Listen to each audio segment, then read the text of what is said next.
Do you want to know how to defeat writer's block?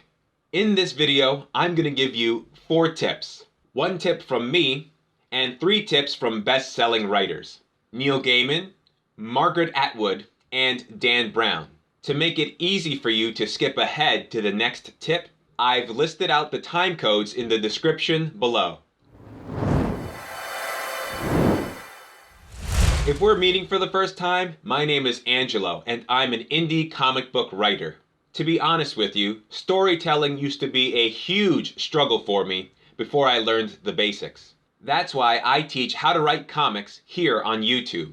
Without further ado, if you want to defeat writer's block, tip number 1 is use a building block. Here's what I mean. A story is much like this toy wooden building sitting here next to me.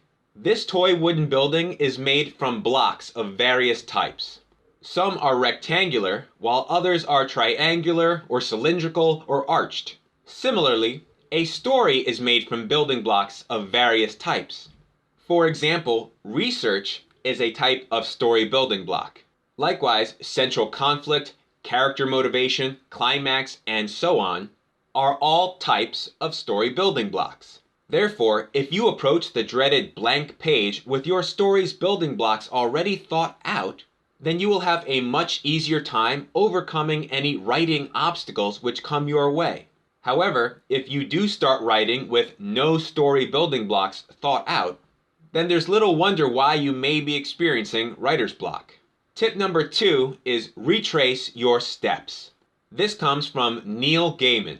For those who don't know, Neil Gaiman is a writer of a great many things, including the best-selling comic book series, The Sandman.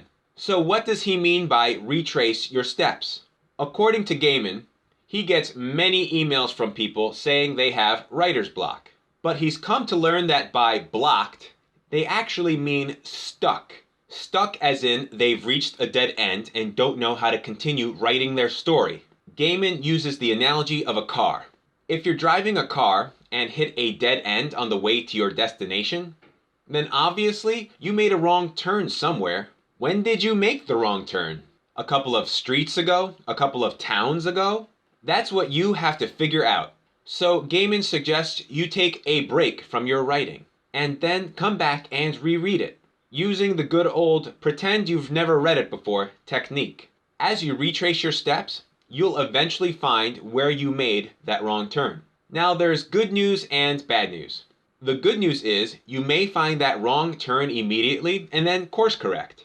But the bad news is you may not find that wrong turn immediately. In that case, Gaiman says you need to step away from your story for a while. Maybe even for a couple of months, as Gaiman has had to do himself. But more good news. After enough time away from your story, when you come back to it, the wrong turn should reveal itself. At that point, simply course correct and continue on to your storytelling destination.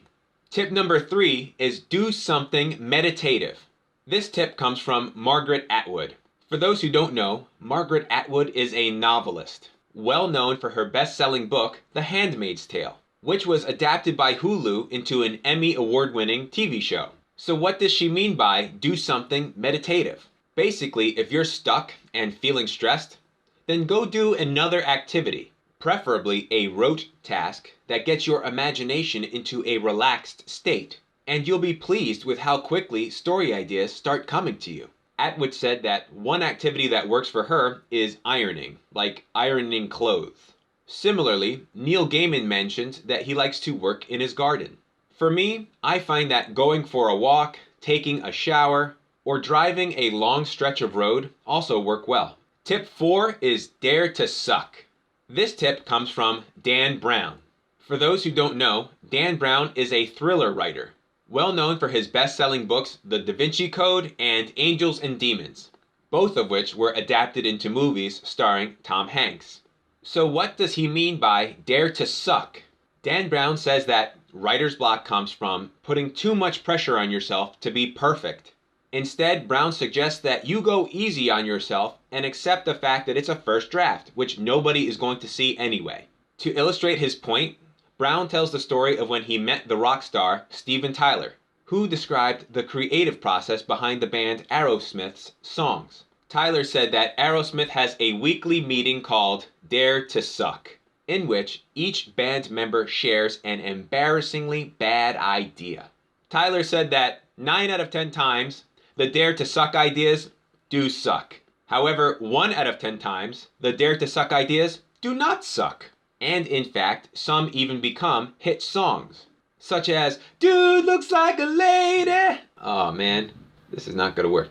Such as Dude Looks Like a Lady or Love in an Elevator. Therefore, instead of pressuring yourself to be perfect on your first draft, dare to suck. Just make sure you recognize which of your sucky ideas do suck and only use the good ones. And there you have it. 4 tips to help you defeat writer's block. If you found this video helpful and you'd like me to keep making more, then please convey that to both me and the YouTube algorithm by hitting like, subscribe, and the bell icon for notifications so that more people can see this video. If you have any questions, feedback, or suggestions for future videos, then please let me know in the comments section down below. I hope you found this video helpful. Thank you so much for watching. I look forward to seeing you in the next video.